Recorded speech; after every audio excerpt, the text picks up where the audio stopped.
BPL 2024 মাঠে যেমন উত্তেজনা তেমনি আলোচনা এবার মাঠের বাইরেও। বাংলাদেশের জনপ্রিয় ক্রিকেট লিগে এবার প্রথমবারের মতো দেখা যাচ্ছে একজন বিদেশি সঞ্চালক। কে এই ইয়েশা সাগর? কেন তিনি এতটা আলোচনায়? আজকের ভিডিওতে জানবো ইয়েশার গল্প।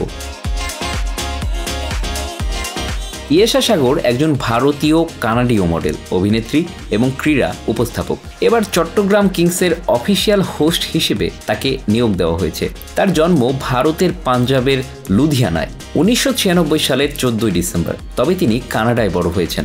বিপিএলে প্রথমবারের মতো একজন বিদেশি সঞ্চালককে নিয়ে আসা হলো। বাইরের অনেক ফ্রাঞ্চাইজি লিগে হোস্টদের দেখা গেলেও বাংলাদেশ প্রিমিয়ার লিগে এমন উদ্যোগ এবারই প্রথম। চট্টগ্রাম কিংস এই দৃষ্টান্ত স্থাপন করেছে। ইয়েশা শুধু বিপিএলেই নয়, এর আগে বিভিন্ন ফ্র্যাঞ্চাইজি টুর্নামেন্টে কাজ করেছেন। কানাডার গ্লোবাল টি20 লিগে তার উপস্থাপনা ব্যাপক সাড়া ফেলেছিল।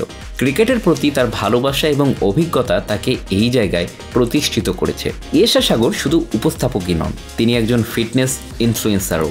স্বাস্থ্য সচেতনতা নিয়ে কাজ করেন এবং সামাজিক মাধ্যমে তার প্রচারণা প্রচুর মানুষের দৃষ্টি আকর্ষণ করে। এর ফলে বিভিন্ন খাদ্য ও পুষ্টিজনিত ব্র্যান্ডের সঙ্গে তার চুক্তি রয়েছে। চট্টগ্রাম কিংস এবার তাদের ব্র্যান্ড অ্যাম্বাসেডর হিসেবে যুক্ত করেছেন শহীদ আফ্রিদিকে। সাকিব আল হাসান, শরীফুল ইসলাম সহ বিদেশি তারকা মঈন আলী এবং অ্যাঞ্জেলো ম্যাথিউসকে দলে নিয়ে তারা শক্তিশালী দল গড়েছেন। ইয়েশা সাগরের মতো একজন সঞ্চালকও এই ব্র্যান্ডের নতুন আকর্ষণ। ইয়েশা সাগরের সঞ্চালনার স্টাইল এবং ব্যক্তিত্ব নিয়ে ইতিমধ্যেই সোশ্যাল মিডিয়ায় ব্যাপক আলোচনা চলছে। কেউ বলছেন এটা বিপিএলের আন্তর্জাতিকীকরণের এক অসাধারণ দৃষ্টান্ত, আবার অনেকেই তার স্টাইল এবং উপস্থাপনায় মুগ্ধ।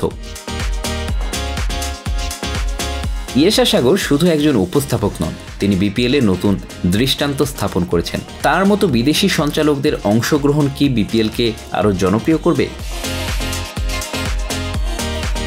Bangla affairs news desk.